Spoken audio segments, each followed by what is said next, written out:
Si tu es fils de Dieu, ordonne à cette pierre qu'elle devienne du pain. Bah te belé pour na kolia, pour na osanene, bah o céder, bah o succomber dans la proposition anane, il y a Satan.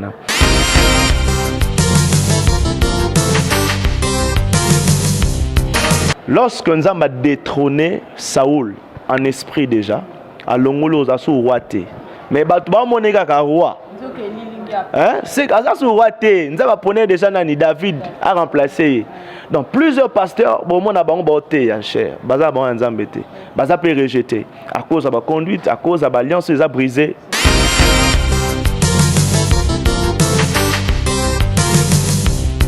Ma belle a été belé, bah c'est nzambe belé, puis nous bimi na pété. Et ça nous na c'est. Et ça nous public. Ça dit que bon thème ba yeba ni pe hein. Hein? Sur eux thème ça et bimi en public on sali bongo.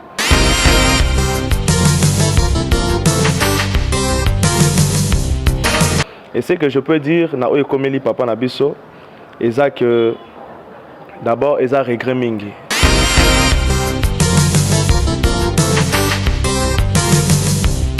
Soki bamoni mutu ko bamoni na kofi bamoni passer na kofi mais ça m'a bêté comme les années ça m'a ramené le rôle là peut-être yé ozomona ba bato nzamba pour ça pe bon baza la sauver to ko rejeter bango te solo ni te nzamba pour ça ba amwana parce que ayaki pona bango.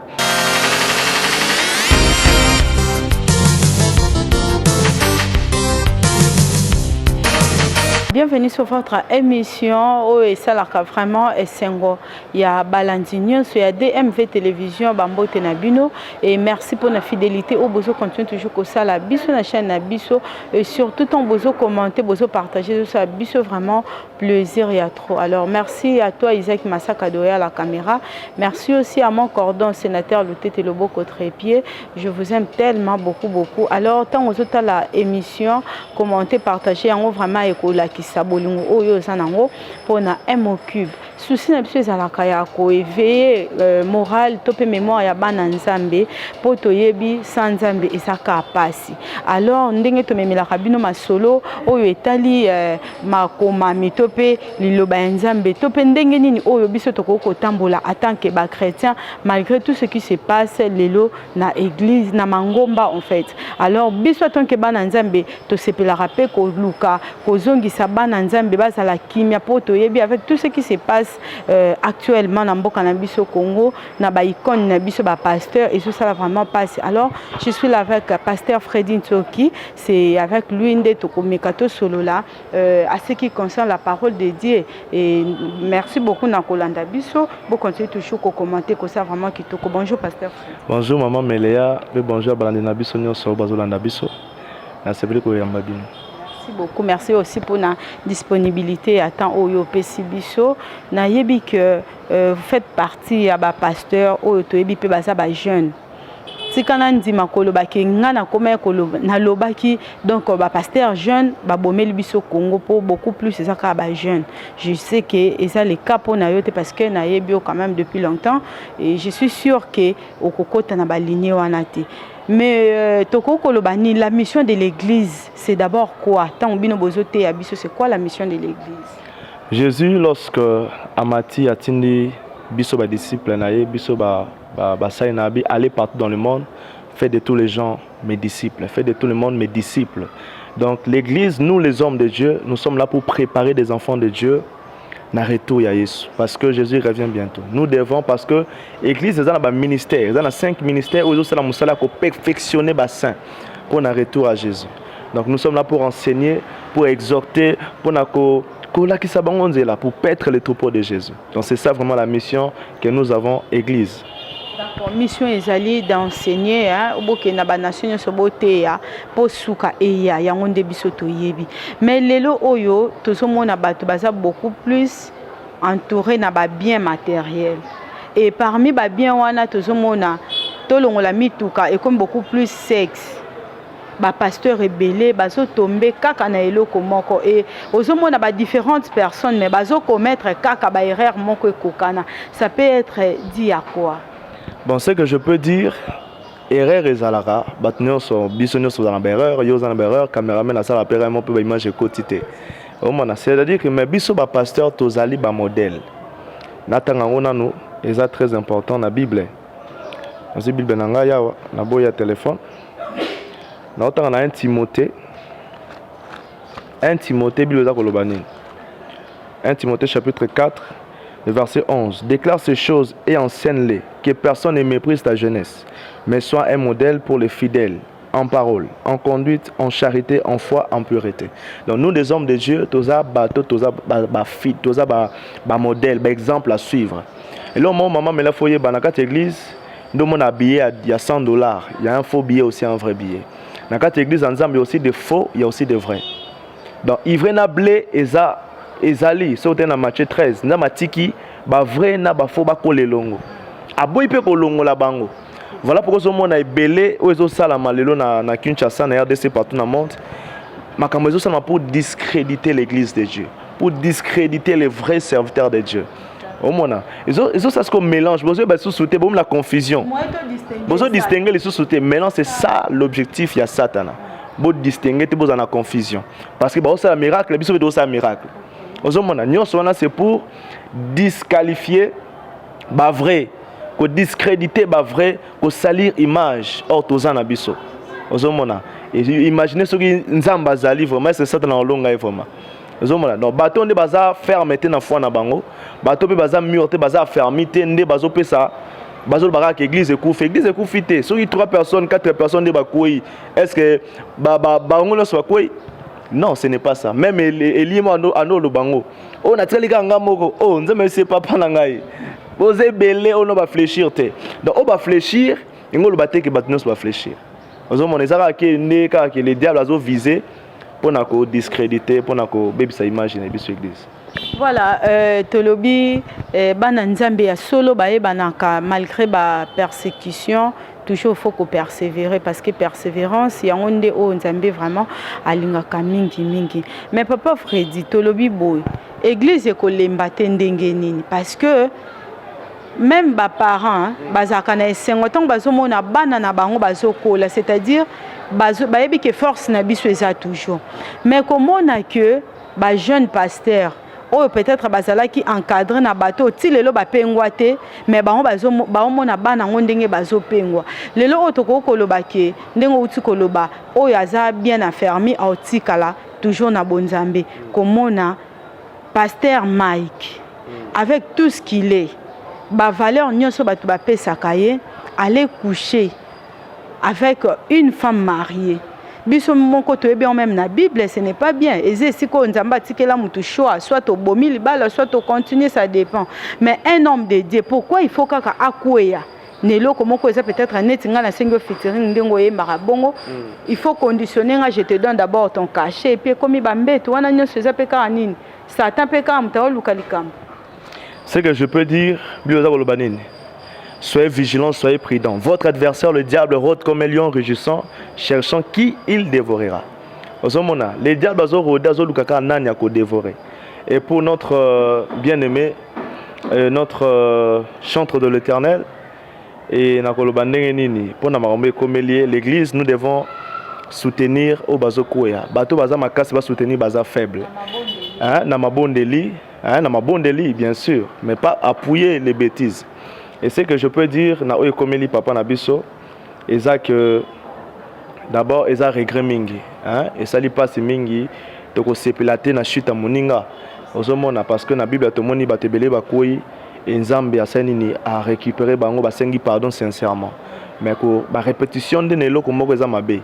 Ozomona l'autre ozo déplorer angwana. L'ennemi a commis ko viser non ba aza étoile. Moni pasteur Mike aza étoile, aza star. Mazal serviteur de Dieu. Lorsque Jésus a botami, dans son étoile, il attira qui ba bonne personne, il attira qui ba mauvaise personne. Hérode a qui troublé na Jérusalem au bimba, troublé à cause de l'étoile à Jésus. Un roi vient de naître. Mais ba mage pe ba mon étoile ba ko adorer nani, Jésus va participer makama malam. Donc c'est qu'il faut oyer ba maman mais l'étoile na yo et ko ben de lo batama la muna batama be. Et bien de l'autre adversaire, n'a pas tout peut baser pour acclamer, c'est plein moussalo salak. Alors il faut à la prudence veiller, prier pour ne pas tomber à la tentation. Et toi, imaginez lorsque Hérode, nous avons remarqué que Hérode a l'oukaye sous pouvoir bomaye. ABC na ange atindi nzamba atindi ange abisa Joseph na ndoto kimana mwana wapi na mwasi wapi na Égypte c'est que makambu musu na vifo okima il faut kokima bien fouiller l'impudicité aux étoiles mais mutuno sozo poussa na objectif ya ko détruire il faut que ça il faut prendre la fuite ozo mona si vous imaginez ce que ko itala ce conséquences et si yo mo côté mais biso tout et si biso tout et l'embisi bato fragiliser bato la foi de plusieurs comme fragilisé bato on dit masu ba pasteur ta cause makambo ozo mona or ce n'est confiance ba wapi abino mais c'est ça c'est ce que l'ennemi veut maintenant natanga non pour comprendre objectif nyonso ça dans zo sala na deux Pierre natanga na version Saint-Mère na boye kotama na Louis second pour te comprendre deux Pierre chapitre 2 le verset 1er n'a quitté autrefois il y a eu des prophètes des mensonges parmi les peuples d'Israël. Il en sera de même parmi vous. Ces enseignants des mensonges introduiront subtilement parmi vous des erreurs qui mènent à la perdition. Ils régneront le maître qui les a rachetés et attireront ainsi sur eux une perdition soudaine. Beaucoup de gens les suivront dans leur immoralité. Et à cause d'eux, la voie de la vérité sera discréditée. À cause de Makambo Nyonso, la voie de la vérité sera discréditée. Voilà l'objectif que on va cibler Batouana, on va attaquer Betoualouana pour l'église, voie la vérité, ça la discréditer. Alors, ceux qui m'ont tombé à quoi ils sont pour naïe à téléma. Mais cela ne veut pas dire que l'église Mobimbe Koi, parce que notre Jésus-Christ a fait pour l'église, on dit maté moi le moins mouké son dénité. Donc, erreur et salami, tu acclames en côté, mais à se repentir sincèrement, mais le request savoir chaque fois pour que la décision. Ce n'est qui trois fois. C'est ça, il y a un des gens qui inquiétaient même bandimi. Comment un pasteur au ébi commis qui s'était maîtrise de soi exacté. Bien sûr que oui, bako kotanté, non batanta ote depuis bandi ministère na. Ngako tunala mutu moko na bo tanga komone alinga nga yemoko. Azolinga nga yemoko na bloqué ye. Azo benga donc azo benga ndenge nyonso. Ozomona, imaginez. Imaginez. Imaginez maintenant semble la pona ya balu kelinga komo linga ngai. O nzamba lobelinga tié mon mari, chez l'homme de ma vie. Ah, nzamba sotenga pasteur abimeli yokuna. En plus âge na yona ngeza ndenge mote nzamba ngopesa makambo boye na déséquilibre. Na kamolo kongo maman mele. L'amour là je ne compte pas seulement que maman. Ngape na ebisio yote. Nzambe en tout cas nzambe wana na moneze ya lokuta. Nzambe dalo blanga moi sinanga déjà. Malgré non na za marié. C'est ça. Nzambe déjà apesanga déjà Eve nanga déjà. Siko yo nzamba a changé o ebisanga o pesa o nini. Azalo Eve a doublé. Na bala des femmes est-ce que ça balam? Ozomona makambo zoya siko tema pesanga ba no pesanga ba mbongo na ye. Ce que vous avez passé, vous cédé, vous succombez à cause d'un bon. Vous avez belé bazota na makambo. Parce que toi, le ministère na biso bassin en Zambie, tous à tenter na makambo balé. Les ambongo, les anamoisi. Les diables utilisent des forces au point quoi ça biso. Alors ce que vous avez cupide le Judas, au sanin, au koya, au cédé, les colambongo te que Jésus, régner la foi. Ce que vous appelez le kosa basignon, soana nini nini, ba désir de la chair, tout ça. Pour ça nzoto il faut to bala nzambo samela pour ngana bala hein bon fi wana za marié pasteur Mike bien qu'a divorcé qui mais azape na les autres ça motema pasi cause sérieux et ça dépend de moi si mo boye moi si ma bala nete to comprendre que peut-être qui couple mo be baluka mais si ko yo marié c'est ko yebi makambo ça c'est ça première fois deuxième fois avertissement zo quitter c'est ce qui est mal. Et ça fait mal, mais prions pour l'église. Tout ça c'est pour discréditer l'église. Et la Katia Moussa Nabisope, tout ça tellement mélangé, tout est battu. Mais la Bible dit que vous allez les reconnaître, n'a fruit n'a bango. On reconnaît l'arbre par ses fruits. Bah fruits non ceux bima na Moussa Nanzam beza malamute et comme au bangi sapé. Donc c'est vraiment ça boy baké, tout ça peut mélanger. Et Maramsou c'est pas encouragé. Les mêmes locaux peut comme un suspect. Hein, ça bien. Mais Nzamba limbisa bango. C'est ça Nzamba limbisa mais et le cognon soit au ça la en répétition c'est que au ça la kango siama. c'est avec conscience. Biso souci na biso ezali ya ko condamner mutu te, mais la prise de conscience et puis ko bongisa na Nzambe. Likolo nango basali ya Nzambe bozo changer kaka ba forme ya ba faute. Pasteur Moïse Mbiye oyo aye na chair. Na yebite olobi mission ya église ezali côté ya batu. Et batu bazalaka na likolo ya église, c'est vous les pasteurs. On suppose que vous devrez faire de bonnes choses pour et permettre à bandimi balanda. Un pasteur qui vient bosso ya chair likolo ya chair pour ne pas prêcher pour sauver les âmes, plutôt pour nous rendre compte na baninga na ye ko beta ba histoire comment ils ont commencé avec pasteur Mike. Un pasteur m'a appelé pour dire ceci, pour dire cela, Madjabou, c'était comme ça, Ezaki Yangai. Est-ce que ça vraiment c'est une qualité des pasteurs? C'est-à-dire que un vrai commando, un vrai soldat de Jésus ne doit jamais tourner ses canaux, ses armes contre ses frères. Combat nabiso, ce n'est pas entre nous, c'est contre l'ennemi. Ce n'est pas ce n'est pas le rôle, ce n'est pas la mission, ce n'est pas l'objectif d'un pasteur, ce n'est pas manteau to la tipo na to sala bongo. Jamais cher au côté malboso cher ça ba règlement de compte. Jamais, jamais, jamais. Cher était pour parler de Jésus, pour préparer l'église à la rencontre de son époux. Mais you commence au terme na cher pour ça nini, ça ba règlement de compte na cher.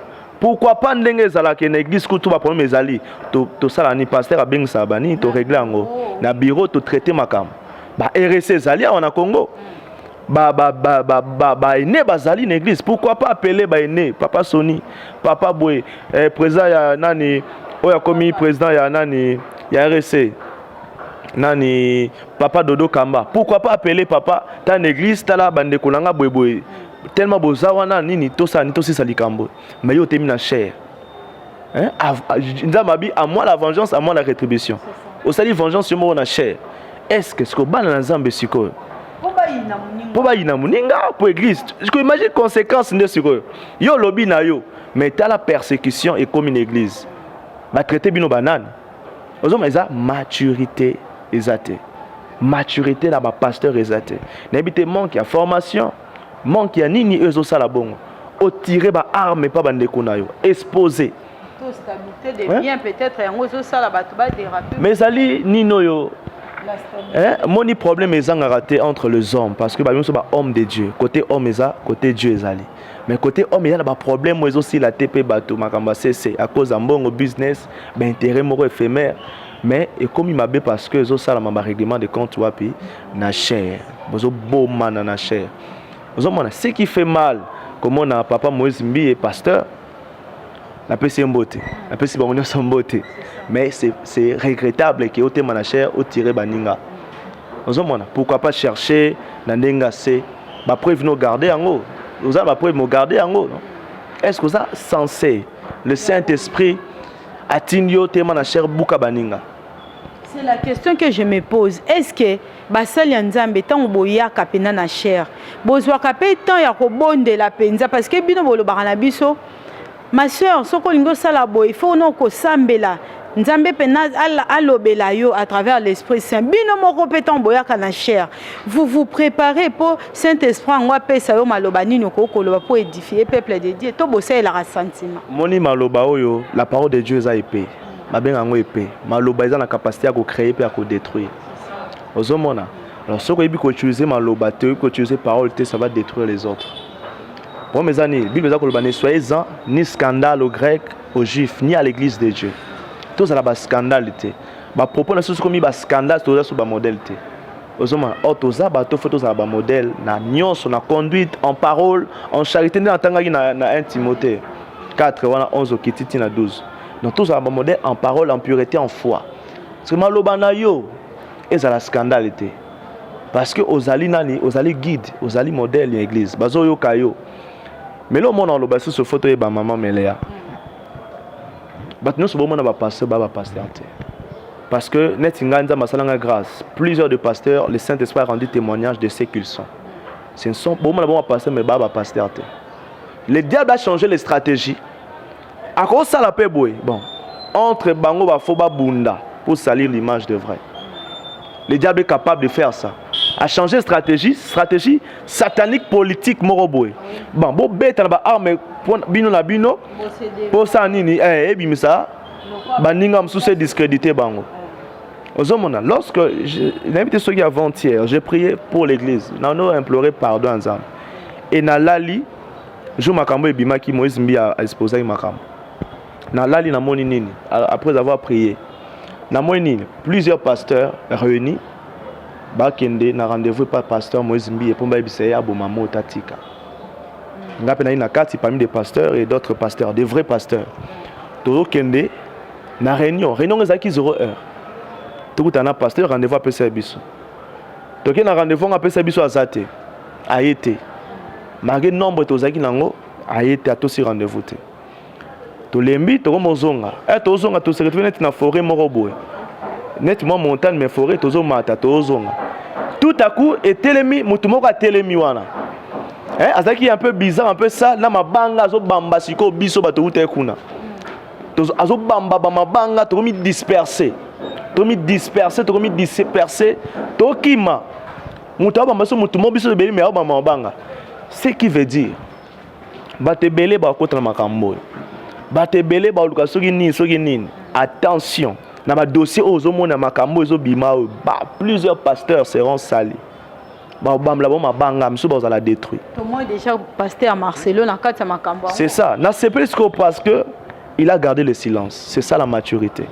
Bambi libanga m'a gardé silence parce que ayebi peut-être azam mature et puis conséquence à lobby comme pour ma cambébélé obima c'est ça et na mon pasteur Moïse mi a fixé tout ce que j'ai dit là il va bimisa maram vraiment ça sous deuxième c'est regrettable vraiment ils n'ont sonné ça bien été ba kubi son église des ozwa église des moi si moi ça a fait azan ba faiblesse belé ozomona bakuwa nezo blessé misusu bazo baoya sur église té misusu bandima susté tout ça alors moi pe na lobezani maman Melia lorsque Nzamba a détrôné Saoul en esprit déjà à longolo za su roi té mais batu ba moneka ka roi c'est ça su roi té Nzamba ponait déjà nani David a remplacé donc plusieurs pasteurs bon mona bango baoté en cher baza ba Nzamba té baza pe rejeté à cause de ba conduite à cause de ba alliance les a brisé.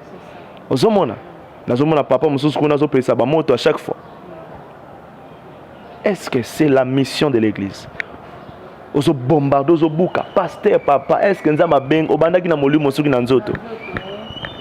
Est-ce que ozomona sikoyo a changé tellement stratégie mona Saoul oyo temil bossa Goliath est-ce que okwesa Goliath vraiment? Pourquoi ça a été parce qu'on a rejeté aux animaux foutattés on se zate batebele bo mona ba roi na trône bazo diriger l'église rejeté boza David a remplacé kaka donc prier pour l'église ba vrai ba David bazala ba gérer l'église tozala ba faiblesse na biso mais lorsque des faiblesses où il y a sonné boy c'est pas et ça c'est pas bon. Même Jésus il était persécuté mais pour la parole Jésus il était persécuté pour la vérité. Ce n'était pas à cause de moi si boye boye non. Soyons persécutés pour Jésus et non pour na sextape pour na makambo. Non, ce n'est pas la persécution au Seigneur nabiso. Paul qui persécuté Pierre. Bango à cause de l'évangile. Yo biso non à cause de l'évangile, mais à cause ya buzo ba moko boye. Que Dieu nous pardonne vraiment. Nous avons tous des erreurs, mais comme il y a dimension élevée, c'est pas bon.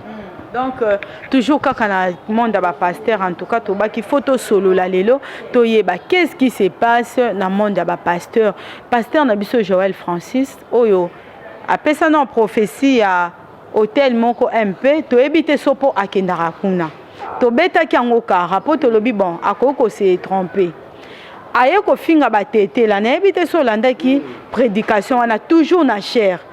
Donc na ebite so Bible comme pe ko tinda bato ba finga ba tribu ya bato na chair alobaki na batete la o biso nyoso toyebi bato ba sepela na ngote aye susu ko bakisela biso toyoki lisusu ndenga azaka bongo azaka mwasi ya mutu ba audio ndenga zo communiquer na mobile na ye au moment où biso tozomona ye papa mwana mobile pasteur longolango ba jeu oyo lokwa bonction sili ba pasteur beaucoup ko multiplier ba stratégie.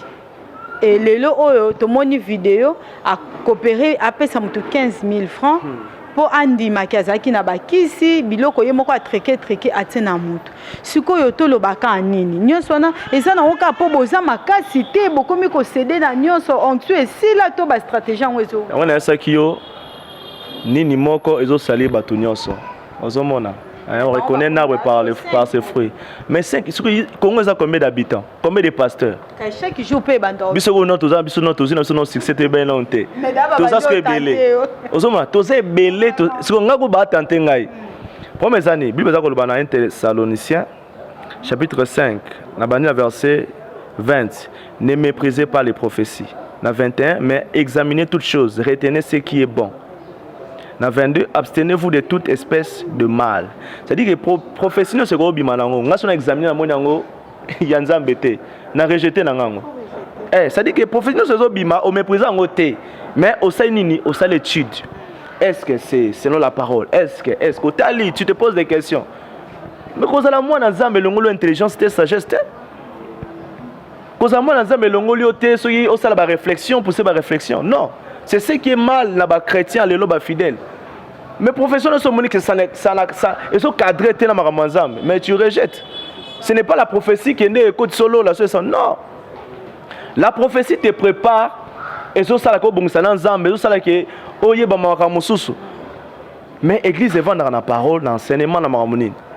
Mais prophétie est belé comme ko bebi salelo. Ce connaître makambo wana na ba na makambo ya batete là vraiment. Ce ko comme diviser sur ko. Un pasteur n'est pas là pour diviser. Mais nous sommes là pour nous sangi sabato. Ozomona sikozo panza ba mabala baba so batete la te. Ça atulisa basi. Basi ba tula na bango. C'est ça le mal avec maturité à ba pasteur rebelle. Omona eza malamu te. Tozo condamner nyonso wana. Et prophétie mususu ya makiona bingo makiona. Tomoni ndeko avouer et tout ça. Heureusement pour moi, je connais, Dieu m'a parlé de plusieurs pasteurs, de plusieurs prophètes. Après ça, déjà, ils ont dans les derniers temps, dans les derniers jours, des choses au Salama. Et qu'au Salama, il y aura des faux miracles pour séduire même les élus. Tout ça, et comme Moussabi sauté. Et voilà pourquoi Maman Meléa, bandeko bolanda biso bwa kamwa ngote mais bo analyser rabo à la sagesse et l'intelligence ya maramna sozo salama. Plusieurs prophètes ne sont pas des prophètes de Dieu. Plusieurs serviteurs ne sont pas des serviteurs de Dieu. Mais baza ba benga ba banane ba infiltrer ba ina awa. Ozomona même soupe baza bozo sunga nzambe basunga kete nzambe za incompétent. À ton église même, monsieur évangélique Maranatha, mon père venu se Josué le Kambakound. Et nous avons passé Maramnin. Biso ba ninza mo sesu Maramnin. Ah ba avec les bamonaka.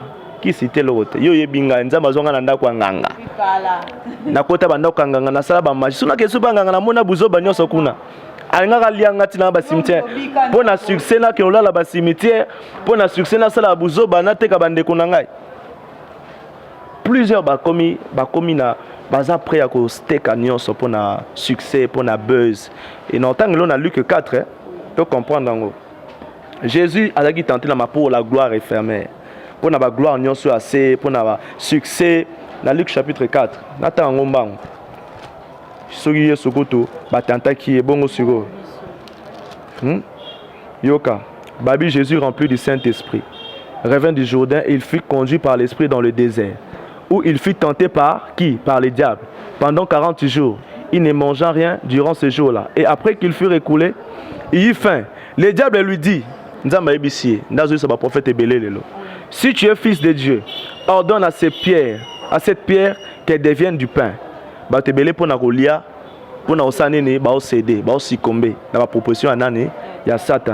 Jésus lui répondit, il est écrit, l'homme ne vivra pas de pain seulement.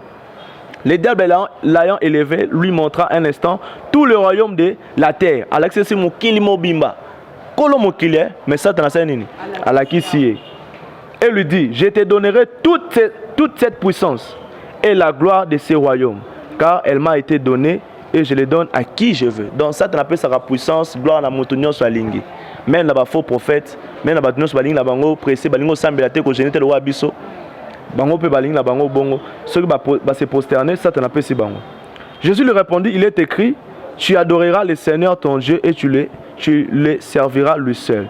Le diable le conduisit encore à Jérusalem, le plaça sur le haut du temple et lui dit, si tu es fils de Dieu, jette-toi d'ici en bas, car il est écrit, il donnera ses ordres à ses anges à ton sujet afin qu'il te garde. Vous comprenez? C'est-à-dire que le diable a attentat à Jésus, mais il faut résister lui. Il faut avoir des armes de Dieu. Ephésiens chapitre 6, 11, prenez toutes les armes de Dieu afin de pouvoir résister.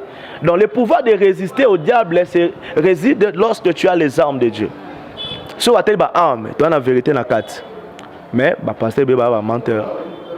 Vie de prière dans la carte. Casque du salut. Au total, il foi. Armes est belé. Total justice. Sur est-ce que le pasteur est bazan. Est-ce que pas tous les armes, si vous avez l'alliance dans Zambété, est-ce que vous c'est ça le problème, donc c'est que je peux dire maman Meléa.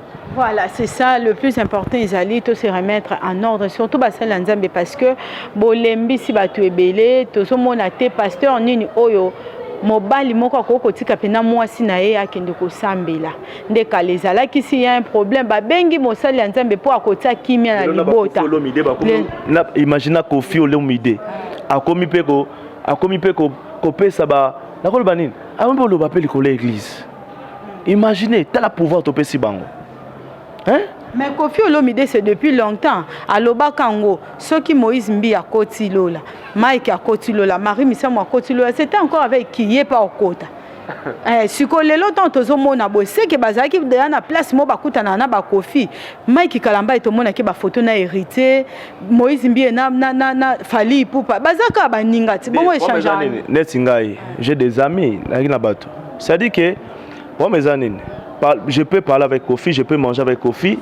Et ça lingate le ko la Kofi. Pour mes amis, ceux qui bamoni moto, ko bamoni na Kofi, bamoni passer na Kofi, mais ça m'a bêté. Pour mes amis, ça m'a ramené le rôle peut-être yé. Ozomona, ba bato nzamba pour ça pe bomba za la sauver. Toko rejeter bango te solo ninte, nzamba pour ça ba amwana parce que ayaki pona bango. Biso zaki na ba vinine. Le nzamba sauva biso, na musique mokili nzamba zo biso. Et bango pe c'est l'objectif. Que base à la paix sauver. Donc tu vas rejeter bangote. So moninga na ota mona mutamabe. Talanga na nous bien, lande langa bien. Ceux qui na meminga na ndinga na yo wana nde mabe. Mais ceux qui na memi côté na ngala c'est bon. Et bon moi sikoyo kaka na ba pasteur ango ceux qui bo solo la kana ba pour bo sauver bango. Siko neti yebisanga eloko nini o Kofi isi asala lokwa o Mike Kalamba ya sali. Elo ni Kofi isi asala lokwa o Moïse Mbi asali, lokwa o pasteur Francis asali.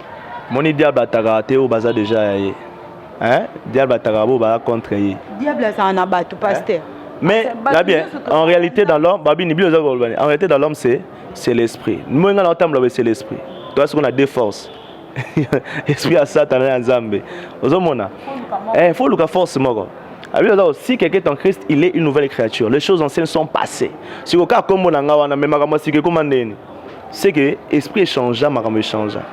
Mais face na moko marme belega ngwana na lubaka ndenge moko. Donc c'est ça la différence. Lorsque comme une nouvelle créature conduite parole marme belé changera. Vous avez tel on échanger mais marme se changera. Donc c'est un peu ça. Voilà, soyons sincères parce que to comme une habitude déjà na souka na ndenge toza actuellement. Est-ce que to koki sous ko ça la église confiance to ba pasteur to ça véridique to ko ça ba pasteur confiance. Mais yeso ko faut pour la nane. Pour l'église de Dieu. Ah! Si vous n'avez pas de vraiment. À cause de mon tour, c'est que vous avez mature. En répétition. Mais, Nabi, combien de bateaux va courir? Oui, que moi, ça n'a pas été. Combien d'églises na Congo? Omoni mama wana, Zawadi wana lobipe Michel Bakenda limbi sango. Oui, que tanga pe combat Michel Bakenda. Donc to linga to yeba limbi senani. Pourquoi toujours les hommes de Dieu? Moi mes amis, ma bête a belé, ba c'est nzambe belé, peno ebimi na ngopete. Ezana no, nazano na se. Ezango public. Ça dit que bon tellement ba yeba ni pe hein. Si vous tellement ça ebimi ko en public en sali bongo. O mona. Moi mes amis ni maman na ngai. L'église de Dieu, tout le monde a heureusement Nzamba tika ke ba Noé pe ba koya. Ozomona. Moi mes amis ni l'église Nzamba c'est intacte. Mais ba tundi ben individu ne ba zali ba la. Donc ils avons tout que passer c'est bon ba peso suspension nous sous pas remplacer ça. Ozomona. Ils en ont bon. L'église Nzamba est bien parce que le Saint-Esprit est là. Hein, ça quand ba te belé de ba seni ba pengu ba pengu. Donc confiance est toujours dans ba Saint Nzamba. Si vous avez dans 2 Chroniques 20:20 Confiez-vous à l'Éternel, vous serez fermé. Vous allez fermer, vous comme un exemple dans Malobanaï. Et à ces serviteurs, vous allez réussir. Vous vivre, il faut n'abîmer les matins pour y être. Pour des hommes de Dieu, priez toujours avant de se confier. Nous avons et réel tozanga kayangote.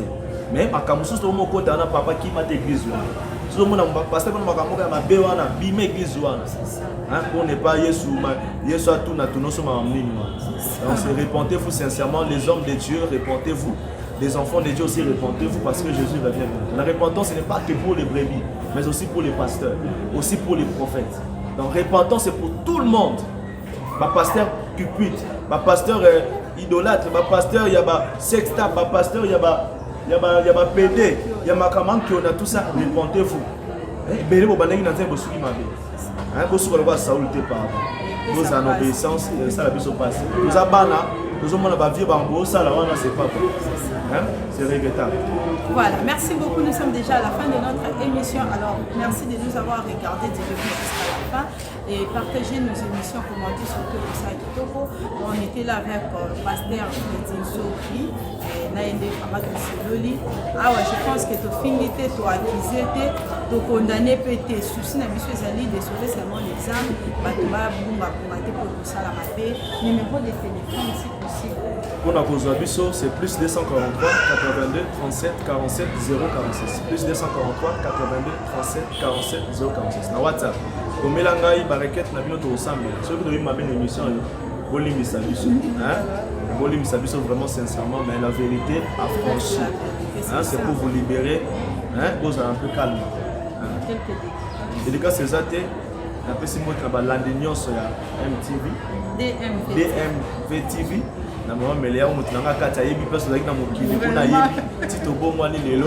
Et c'est pour la gloire de Dieu parce que l'ennemi a c'est pas facile. Donc la cible numéro 1 à Satan.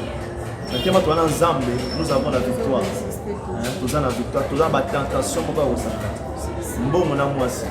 Mais nous n'allons pas tomber parce que Jésus-Christ a gagné la mission.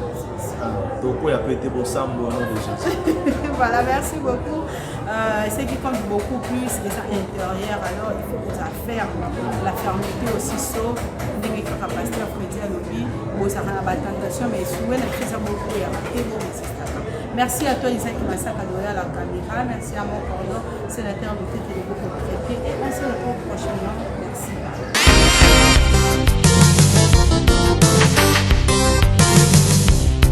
Si tu es fils de Dieu, ordonne à cette pierre qu'elle devienne du pain. Bah te belé pour na kolia, pour na osanene, bah céder, bah succomber. Dans la proposition anane, il y a Satan.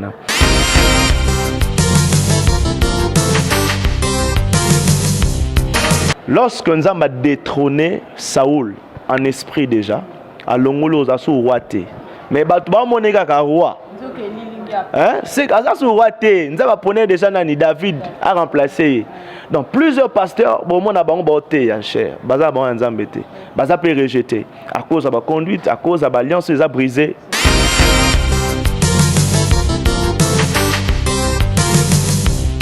Ma belle a été belé, bah c'est un zami belé, puis nous ebimi na ngopété. Et ça nous na c'est, et ça nous public. Ça dit que bon thème ba yeba ni pe hein, si vous thème ça ebimi en public, on sali bongo.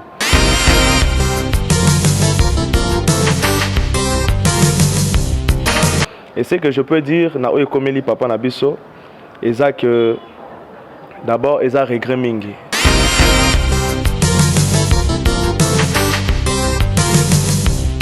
Soki bamoni mutu ko bamoni na kofi, bamoni passer na kofi, eza mabete. Comme eza ndo sala makamune loko la peut-être yé. Ozomona ba bato nzamba apo sapi bomba za la sauver. Toko rejeter bango te solo ninte, nzamba apo sa ba amwana parce que ayaki pona bango.